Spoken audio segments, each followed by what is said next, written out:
Welcome back to Fight Lens in conjunction with Sporting Talk. We're here in West London in a mystery location with none other than the main man, George Groves. George, how have you been? I'm good, thank you, Aaron. How are you? Yeah, I'm not bad as well. Beautiful day out here. It is. Yeah, good Easter weekend. Yeah, lovely Easter weekend. Yeah. Bit of time with the family. There was a bit of boxing on that weekend There as was, well, there so ticked every box for me. Yeah. Let's get into it. The surgeon, Ben Whittaker, finally got his redemption against Liam Cameron. Decent performance, but cut too short for a lot of people's liking by the referee, Howard Foster. Yeah, it cut way too short.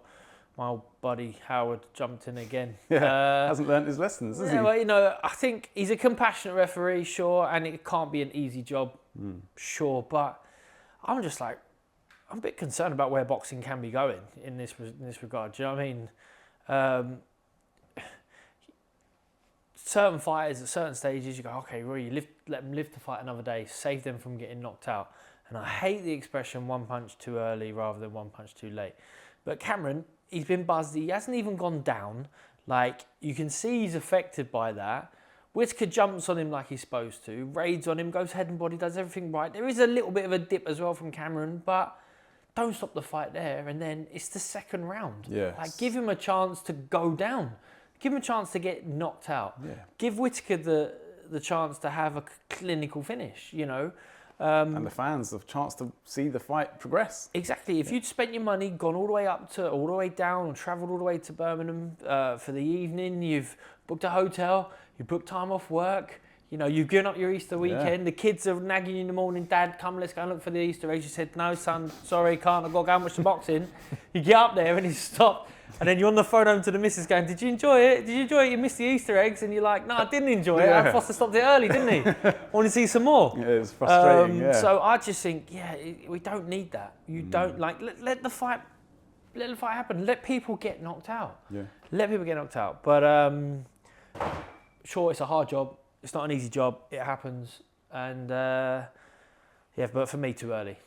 Yeah. Because I want to see a bit more from Whittaker. I mean, I want to see. The idea for me behind this fight was, can he punch with more authority? Can he punch harder now under the guidance of Andy Lee? He's proved that he is, because he landed one shot. We didn't see anything else, did we? That's the problem, yeah. Cameron, I thought, started really well. Do you know what I mean? Like, Whittaker, who's sharp and long, taller, faster, Cameron shouldn't have landed anything on him in that first round, but he did. He was landing that jab. He found the range with that lead hand. Even landed a decent right hand at the end of the round. Whittaker, I think, won the round. He was a bit busier, sharper, but we're in a real fight. We're in a real fight there and then. No doubt he was hurt when he got caught. Drop back right hand, lovely shot from Ben Whittaker. Great from him. But I want to see more, Owen. I want to see more. Yeah, well, I think you can imagine Ben Whittaker wanted to get Cameron out there early because of what happened in the first fight. We saw him coming back into it strongly by the middle rounds. So obviously that was his tactic, but you know, Howard Foster just give him more of a chance to show what he's got there and what he's learned. Yeah, I mean, he's the A side of Whittaker. Yeah. And Cameron's not. And if it was the other way around, would it have been the same? Who knows? Yeah, who knows? If Cameron had caught Whittaker and then Howard Foster jumped in and stopped it, maybe he always would. He's that guy. But if he had, there would have been a totally different narrative after about this being stopped too early, and as Whittaker been robbed the chance to try and weather the storm. Yeah.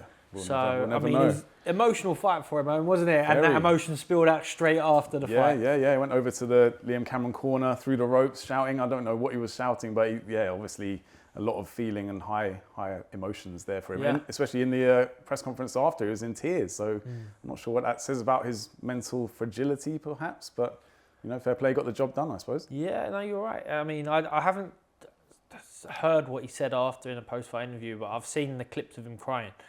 So yeah, you know, and in the ring, Andy Lee, who I thought did an exceptional job in terms of like, Whittaker was questioned by Andy Scott straight away. It looked like you put your head through the rope. Did you spit? Now, Andy's not saying you spat on him.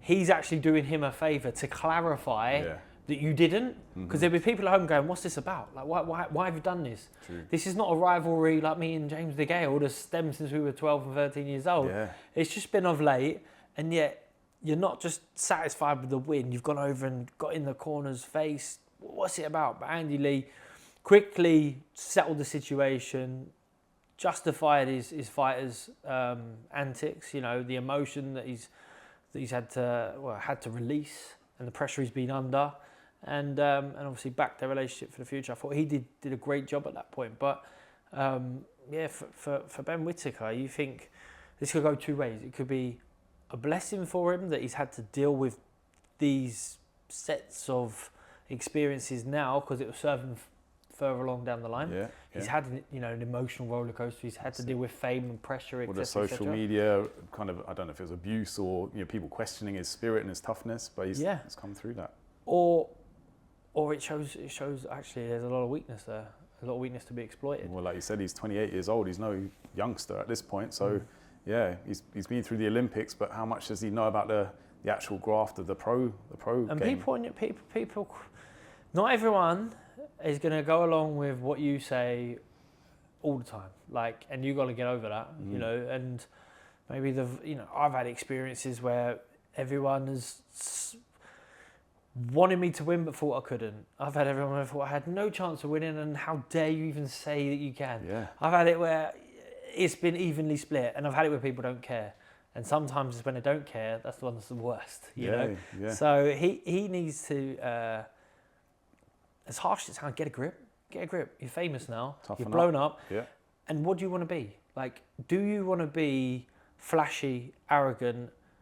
And if so, you can't have people. You're not gonna land with people someone like Liam Cameron will. You're gonna have the opposite effect. Right. You can't be down to earth and a kind of showboating megastar. You gotta pick one avenue. Yeah, you got to pick one and be happy with it. And the thing is, if you do trend, if you do go viral, not just whether you like it or not, everyone around you and everyone's going to want to steer you in that direction. They're going to want you to do something that's going to go viral, because they're going to hope to go viral with you. Yeah. You know, that's how it works. So whether it's promotion or his team or the network that he fights on, or even just people who just want to be a part. I'm going to say nice things about Ben so that he takes me with him. Yeah. People do that as well. Hanger-oners, yeah, it's difficult. He's in a tricky situation now, but looking forward, because obviously he'll want to put this behind him now. Have you got a kind of ideal opponent for him in mind up next? Whether it's next or not, because I think he needs camps, or I don't like to call it camps, because they shouldn't even really be camps, but he needs time with Andy Lee. There's a new relationship that he needs to bed in. But, as you said earlier, his age, he's not going to get another year of gimmies. He's going to have to be in there with decent opposition, tough fights, and there's plenty of people out there for him. If you're talking about the Willie Hutchinsons, Dan Aziz, Craig Richards, guys who maybe had a loss or so, they haven't quite got, they've been beat by the WHITTAKERs or the Callum Smiths or maybe even the top boys. So, but they're still a really good level of opposition. They're domestic options there. Domestic options. So I'd like to see him in there with a few of those guys. And whether that's immediately next. If it's not immediately next, then get him boxing again in 6 weeks' time, just to keep him busy. That's it. Just keep him busy. Yeah. Whether his name and his price will allow that, I don't know. But if he's willing to be I just want to be busy, invest in myself, then that would be the way I would do it if I was him. You mentioned your rivalry with James DeGale there. Started out 12 years old. Maybe not. I might be exaggerating. It might have been there when we didn't know it. Right. But you're both from West London, weren't you? We both were from the Dale Youth. I joined when I was 10. That's right. James was already there. He was called Chunky at the time, little fat kid he was. Yeah. And he was always heavier and older than me. And then when we got to he got to senior age, he dropped down to middleweight. I moved up to middleweight. Okay. I was sort of captain of Young England. I was and I think our club coach Mickey thought we'd always just be a little bit apart. Yeah. But then, skip on 2 years. I'm senior now, and we got to get it on. Right. So that's kind of similar in a way to Conor Benn and Chris Eubank Jr., because people thought they would never really manage to get it together or get it on because of the weight difference, but obviously they have. So, and that's 2.5 years in the making now. So a lot of bad blood there too. Huge amount of bad blood, and the bad blood's. It's almost like. Most of the time, in most situations, if a fight gets postponed, it's past its sell-by date. You think how many times have fights not happened when you think they're going to happen, and then they end up when they land, they're not so good. But I think this has actually maybe been a better outcome, that we've had 2 years of. It's been marinating away, hasn't it? It's been really has, and Eubank's gone up and down and been dead and buried and back to life and resurrected and the rest of it. And Conor Benn has gone from, you know, nothing to hero to villain to what is next for him. That's it. He's had 2 years to grow into being a 160 fighter, 160 pound fighter. He's still not going to be huge, you know. When you know, I've got footage of me sparring Chris Eubank Jr. I think he's 14 years old now. That's from 2011. Really? And I was a bit skinnier and wider than I am now, but I'm super middleweight, a decent sized super middleweight, sparring with Chris Eubank Jr. all them years ago. I've heard Joe Cordina, super featherweight, talking about his spars with Conor Benn. It's like, I could never spar Joe Cordina, but somehow we've ended up here. Yeah. So it just shows you how far both guys have come. True. Obviously, Eubank now down at middleweight, Conor moving up. When the fight was first made, I think there might have been, I mean, apart from the weight that they wanted Eubank to make, the question is, can you move up 2 weight divisions? Now I think a big question is, how much has Eubank got left at 160? If you know, for years people say he's a carbon copy of his dad. He's got the same chin, he's got the same punch power, he's got this, he's got that. His dad was a cruiserweight. In fact, his dad wasn't even boxing. I don't think he's well retired by the time he's mid-30s. But if he hadn't, he's fighting Carl Thompson at cruiserweight.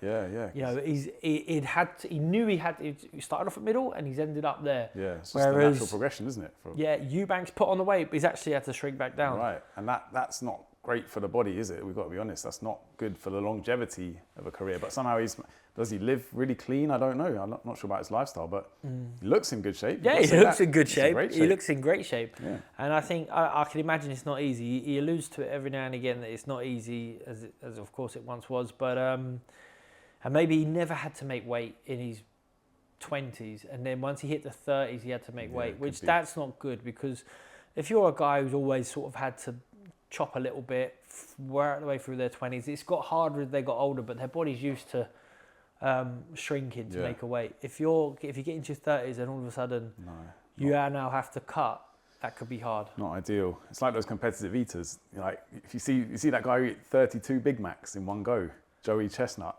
He's a nutter. Yeah, so he challenged himself to eat 32 Big Macs in one go. How long did it take? Took him like 20 minutes. Yeah. Honestly, crazy, mental. But he said if a normal person tried to do that, your body couldn't handle the sodium intake and he'd probably die, but because he's trained himself over the years to eat so much junk food and like hot dogs, you see them dip it in the water and just down it. It's mental. Should we give that a go next time? Maybe next time, we'll bring that on. But Chris Eubank Sr., he's obviously not happy with the fight going ahead still. He's talking out against his son. I think he called him a disgrace, which is harsh words, but can you see where he's coming from on that fact? He wants the fight to be cancelled in general, which is obviously... Yeah, I mean, he's adamant that the fight doesn't take place. And I don't know what has led him to believe that's happening. I mean, now we're like days away. Yeah. So I don't think it's getting cancelled. He's got Harlem Eubank with him, and he's parading Harlem around. He's hoping Harlem's going to step in, but he's saying this is the fight that needs to be made. Conor Benn is a welterweight. This is a welterweight Eubank. If they win, then away we go. But, you know, who knows? Who knows? That's a family affair that may or may not, you know, hinder or maybe enhance Eubank Jr.'s fight on the night, because he's always had his dad there or thereabouts. But it became clear a couple of years ago that he wanted to step outside of his dad's shadow entirely, and the dad didn't take kindly to that. No. And now, maybe because this whole thing is built off of Eubank v BENN.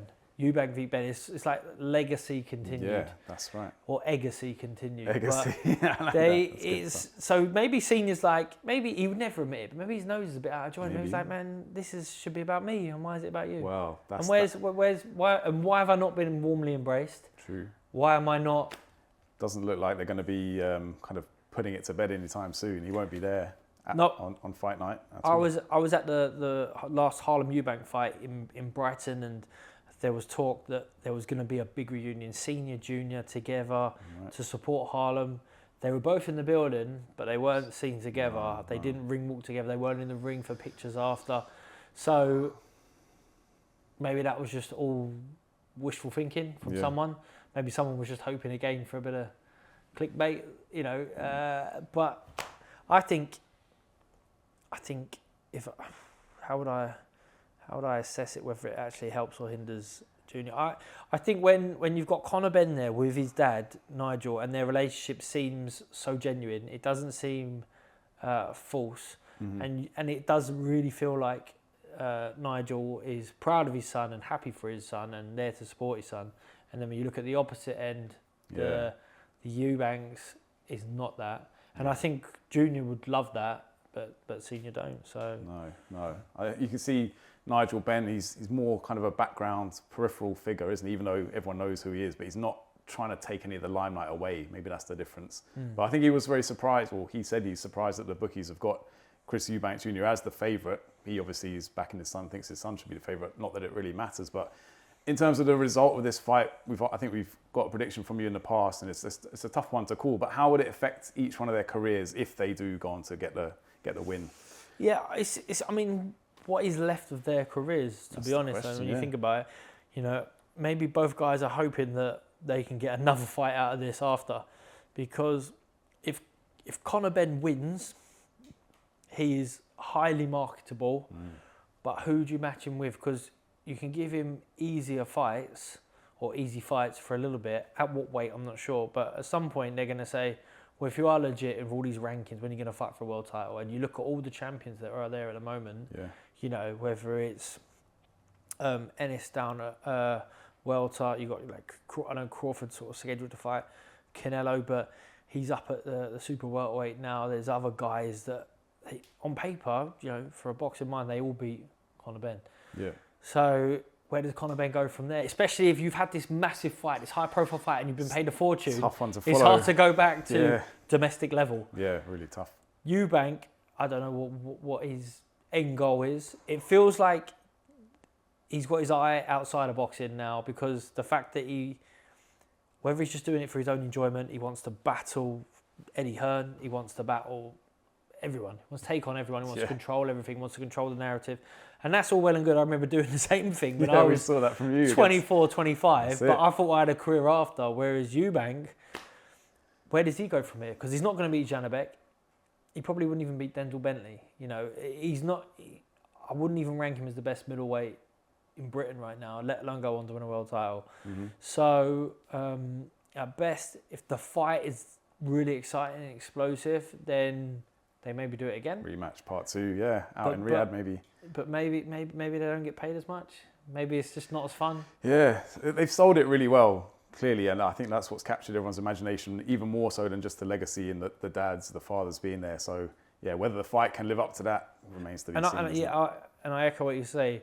To their credit, both Eubank and Benn together is gold. Like, it's interesting. Yeah. You know, you go to the press conferences, you go to all the build-up, it is interesting. You know, like, you buy into it. You buy 100%. Into this fight. It's definitely not fake, and it's at times been really, imaginative. Yeah, do you know what I mean? Like, that's it, the egg snap. But predominantly Eubank has been uber charismatic and much like the father sons. And the fact that he paid the fighters that were on the original card, wasn't he? And the card cancelled, he paid them out. What do you think? I think I mean, nice, but he's getting paid enough. I think it's a good gesture. I mean, they all got the same amount of money. If he'd done that and didn't tell no one, I'd be like, oh, good for you. He's done that and put his picture of the things. I'm thinking, I'm disappointed with you and you for taking £3,000 off of Chris Eubank. He said, for the ones who sent me their bank details, that would have been the most expensive camp. If he was offering to pay my camp, and I said, do you know what? Do you know how many sparring partners I flew in? I flew them in from all over the world. Right, They were on $5,000 a week. I said, that camp cost me 250 grand. But you're not getting that out of Chris. No, Chris. No, so $3.5 grand. That's it. Publicity stunt to try and alienate Eddie Hearn. That's right. You know, whether it was worth its money or not, I don't know. But if you're gonna do charity, then Yeah. Don't do it for. Yeah, that's right. It's like people that film themselves giving money to homeless guys. Just give the money in and Yeah, stop filming yourself. Yeah. Giving money to the homeless, Chris. That's right. That's right. That's right. That's right. Well, quick one to wrap it up on this. Where would this rivalry rank in the kind of history of great British boxing rivalries? So EUBANK Senior and BENN, they're number one. Yeah. Number one. Can't argue with that. Number two, because of the fights and the build-up, is me and Frutch. Right? It's me and Frutch. There was nothing like it, and I don't think there'll be anything like it since. Captured the moment so well, captured the years. Yeah. Absolutely. I think next, me and DeGale. When have you seen two guys from the same gym who hate each other, go in totally different directions? One being an Olympic champion, paths cross. I mean, if we had fought again, maybe right at the end for a unified world title, then maybe we would have crept up into the number 2 spot, maybe even the number 1, but that weren't quite there. Then we're in sort of like, were they really rivals? And that seemed like a fabricated rivalry. I'm thinking of Hay Bellew, which I didn't really buy into. Not really. I thought like Hay Macronelli felt like he had a lot of spice back in the day. Yeah. Back in the day. Who did Tony Bellew say he really never got on with at all? Probably, cleverly. Yeah, I think Cleverly. That didn't make them the money, but them two went at it, hammer and tong. Yeah. We've got, we had Hay and Chisora when he bottled him. Hay, Chisora. But them two were friends real quick after. Yeah, that's true. I never buy quite into that when they're friends straight after. Khan and Brooke was. Yeah. It felt like that was just a gap for them to. But when the first time I heard Kell Brook's name mentioned, I was still an amateur, and he was the next big thing coming out of the Brendan Ingle gym, and Khan. I think that was when they were first linked. But then it felt like they weren't linked again until right at the end. Yeah. So I don't know how deep that rivalry. True. He was calling his name out for a long time though, wasn't he? But never really got anywhere with it. But I don't think Amir Khan was that interested for most of his career, was he? Nah. No. There was, and then there's ones that I suppose he didn't fight. Hatton Witter, Junior Witter. Yeah. I don't know, you got any more? Any more from the floor? Simpson, Minter, we've got all those guys back in Going the 70s back. and 80s. Back, I suppose. I mean, the best, it's not British, is it? But it's got to be like Ali Frazier or... Yeah. I suppose if AJ and Tyson Fury ever get it on, you've got to put that up there somewhere. But it's not really hatred. They're not. They both. If there was no cameras rolling, I'm sure they would have cuddled each other at every moment of their career together. I don't think either guy really. Fury say he had a rivalry with Deontay Wilder more than anyone else, but even then, I don't think it cut quite as deep as. So where's Conor Benn and Chris Eubank Jr. coming in there then? Where do you think putting that? But that's probably fourth then. Like, so I'd say me and DeGale, because that was deep rooted. Me and Frotch, the dads. Maybe these two now, since like the drug scandals and just the fact that it's been brewing for years. Egg slap, right? Egg slap. Yeah, you're right. I think you're right. Yeah, put it top 5 anyway. Yeah, top 5. Yeah. Hopefully top 5. I mean, if there's anyone we've missed, then please do let us know. Yeah, right? exactly. I'm sure there are some. And if there's any sort of like lower key, they weren't for world titles, but this was for the English title, and these two hate each other, and it went underneath the mainstream radar, then definitely let us know. That's a good shout. Want to get back and watch Well, actually, one that's kind of coming up as well, Lyndon Arthur, Anthony Yard, the rematch there. That's on the undercard, I believe, of Eubank Jr. and Conor Benn. Yeah. Could be a good fight. Should be a good fight. Should be a good fight. I mean, this is the third time they're doing it, and the third time. That's right. Yeah. So obviously the first time Lyndon, he won, didn't he? Beat Yard, but I know he performed really well. Didn't perform so good in the rematch, but was that because Yard was better? Maybe. This third time, Yard, he moved away from Warren, and it felt like he's coming over. It was like Crawford coming over to the PBC. Like, we're gonna get all these great fights for him, but so far, he ain't had anything, has he? And he's got Lyndon Arthur. He's gonna have to deal with him.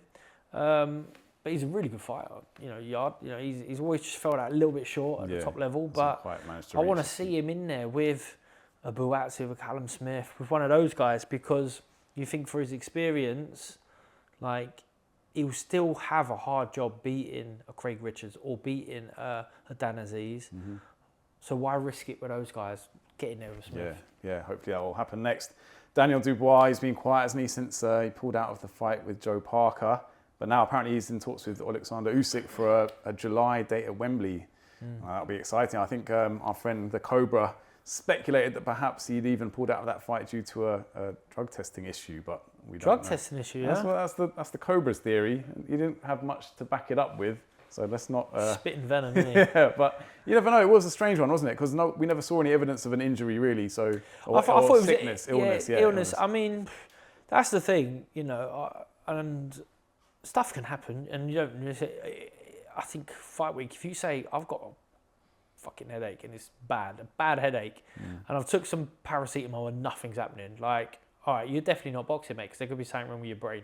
You know, if you've had a bit of a stomach bug and you know, a bit of norovirus or something, you're definitely in no state to box. But most people have that and just they don't have a choice; they have to box. Yeah. When you're the heavyweight champion of the world, maybe you just don't risk it. You've got the power. But there's, you know, there was maybe someone was whispering, you know, Usyk is up for a rematch. Usyk next. Do you want to risk it? You know, do you want to fight Parker? Parker's in form, but. Yeah, it was a bad one, and especially because nothing's happened since. Really, it's not like if they announced the Usyk rematch the week later, you're like, you know, or if they even announced, right, we're rescheduling Parker, they haven't. But maybe that's just because Riyadh Season, the Ring magazine, the Saudi regime are doing. They got so much going on. They're not in a rush to rematch the heavyweight champion of the world. True. Biding their time, slowly but surely. Speaking of heavyweights. Eddie Hearn has signed Leo Atang, who he reckons is the next Anthony Joshua. Have we heard much about him? He's a rugby player. He was from York, former rugby league winger, 5-time national champ. I've had a look at him. He's very good. Yeah, okay. He's very good. I say I have a look at him. I've just seen a couple of his amateur bouts. Right. But when you look at guys who you assume can make that transition from top-level amateur to pro, who are the right age... he's definitely one of them. I didn't realise how big he was. Like, I thought, is he going to turn over and be a cruiserweight, eventually a small heavyweight? But if he's 6'5", isn't he? He looks massive. He looks massive. He stood next to Eddie Hearn, who's not a small man. Yeah, so, that's very true. Yeah, no, I think he looks like he's definitely one for the future. You know, Eddie Hearn has signed Pat Brown, who looked like a really good... made his debut recently, didn't he? Really good fight, yeah.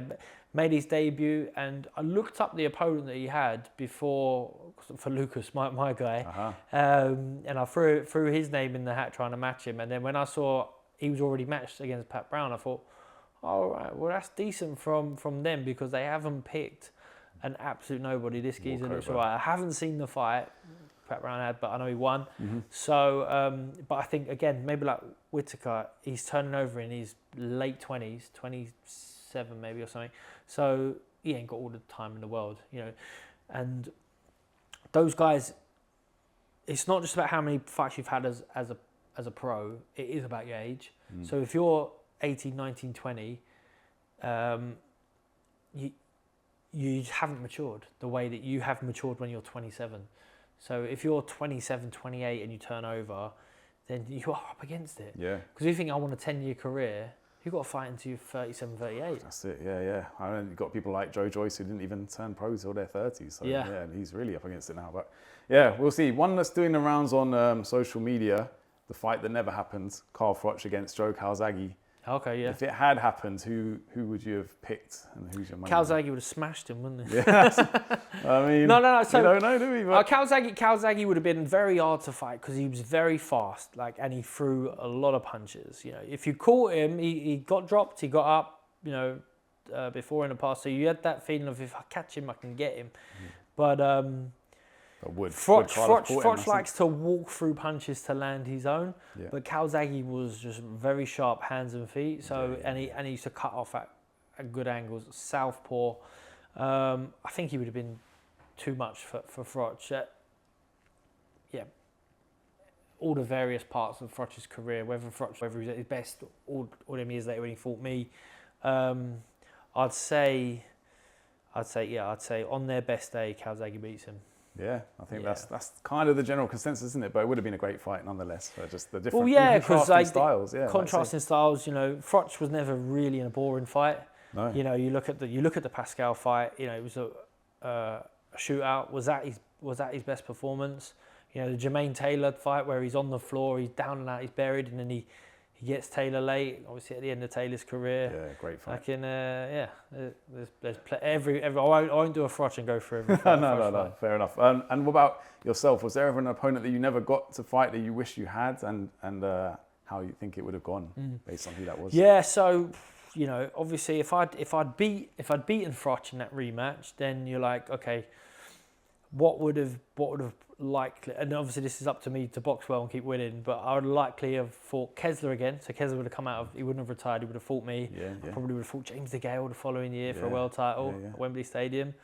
I'd love to have shared the ring with Andre Ward to unpick that lock, to see how because I think a good jab takes you around the world, and I had an amazing jab, so it wouldn't have been as easy for him as he had with many other fighters, because he would have had to have figured out how to get past the jab. True.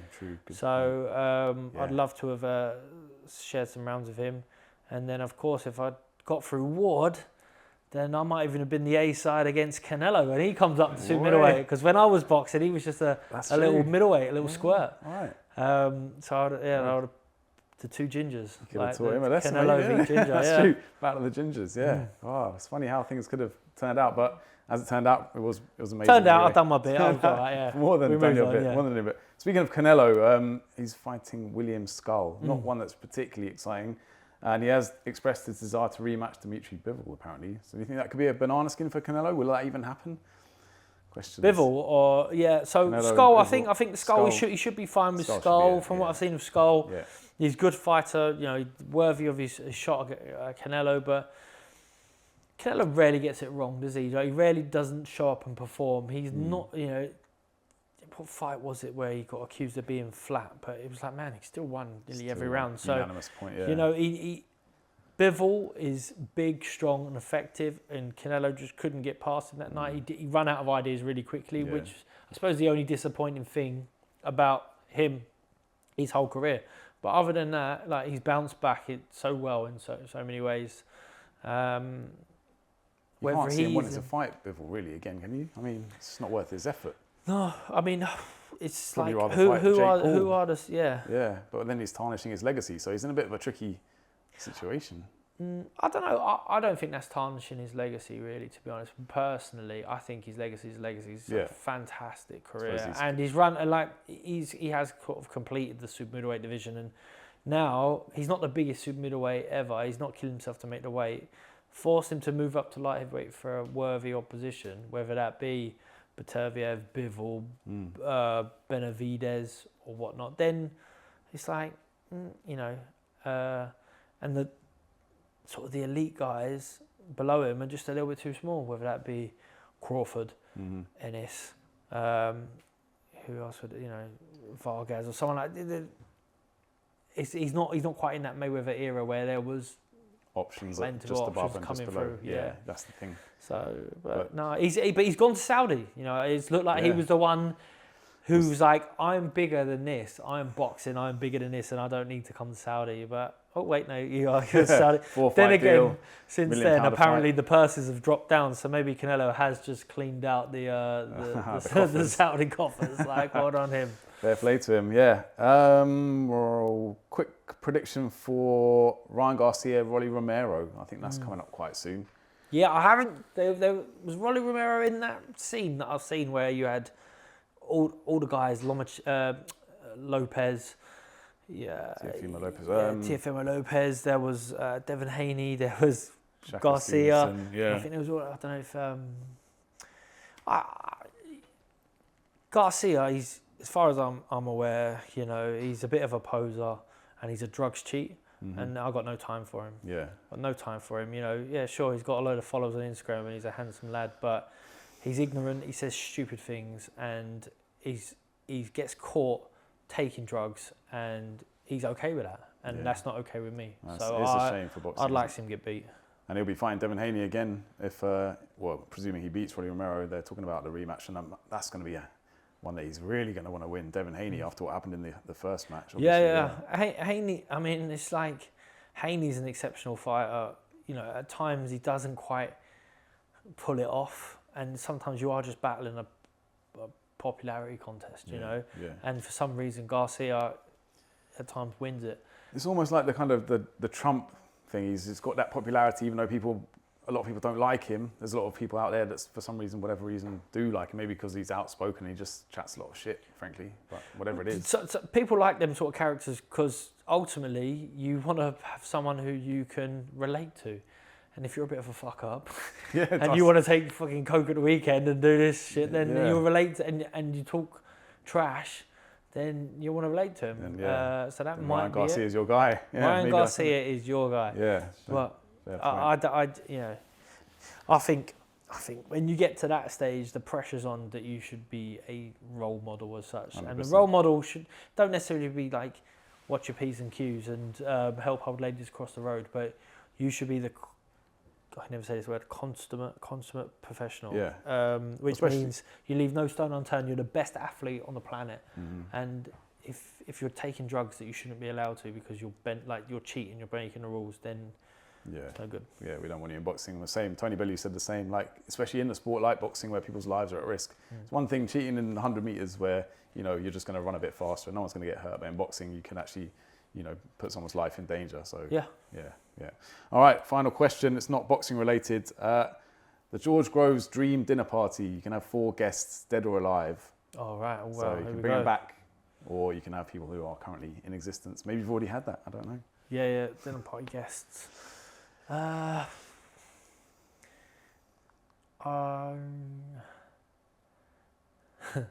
have to be boxers, but I no, they're not going to be boxers. They're not going to be The last thing I want to do is have boxers at the dinner table. Jesus Christ. Yeah, I mean, Ali would be good. Like, obviously, Muhammad Ali. If I was going to go for a boxer, it would be Muhammad Ali because I'd love to pick his. But I think he was like light years ahead of his time in terms of what he made boxing what it is today. Like in terms of an entertainment, you know, before then it was just two odd geezers at a fight, whereas he brought that sort of interest. The charisma and and how did he do it for so long, so often? You know, he's a cool dude. Bob Dylan, I have Bob Dylan at the table. As long as it wasn't too political. Do you know what I mean? I just want to say, like, I don't care about the people, Bob. Like, let's just talk about the music. Yeah, I love it. Just talk about the music. And you can navigate the conversation. So you've got Muhammad Ali opposite you at the other end of the table. We've got Bob Dylan on the side here. Yeah, is it me +3 or me +4? You +4. We'll go me +4. All right. Yeah, cool. We'll have. Let's have Marilyn Monroe at the dinner table as well to make it look pretty, and she's got a lot. She must have a lot of stories. Yeah, no doubt. A lot of stories. Yeah. And get a couple of glasses of wine in there, and the stories start flowing. And then I don't know. I'm thinking, do I go good guy or bad guy? Because like, get someone supremely evil. Just like, mate, why'd you do that? Do you know what I mean? What was that about? Stalin, yeah. And you want someone clever. You like think, I'd love Nikola Tesla to sit there and explain something to me, but would I be able to even understand what he's saying? It's a tough one, isn't it? Yeah, you need a mixture of people who are going to bring stories, but also bring a bit of kind of highbrow entertainment. Yeah. Tough one. Yeah. All right. That's a good shout though, Tesla. Tesla, yeah. All right, we'll go. Yeah, that'll be the last one. Tesla, and ask him, you know, basically, as Elon Musk took the piss and stole your name and tarnished your legacy. Worrying about this, the kids fighting each other. Like, what about this? Elon Musk, and now he's turning into kind of the super villain of the world, isn't he? Really? Well, slightly. Yeah. So wait, who have we got now then? So wait, let's run it back. So at my dinner party, we're certainly going to have, to keep it boxing topical, we're going to have Muhammad Ali. We're going to have Bob Dylan. Yeah. Legendary songwriter, poet. We're going to have Marilyn Monroe because she can tell us some juicy gossip, 100%. And she's like, we've got to have some femininity and some pretty at the table. Yeah. And then we're going to have Nikola Tesla to explain us about how we could produce free energy, and we don't actually need oil. And we don't have oil it's the end of Riyadh season. That's And then true. we're fighters just fight for free. It's gone full circle. Lovely. What a way to wrap it up. Well, yeah, sounds like a great dinner party. All right, George, thank you. We'll see you Lovely. again Cheers, next month. Wicked, mate. Appreciate it. Cheers.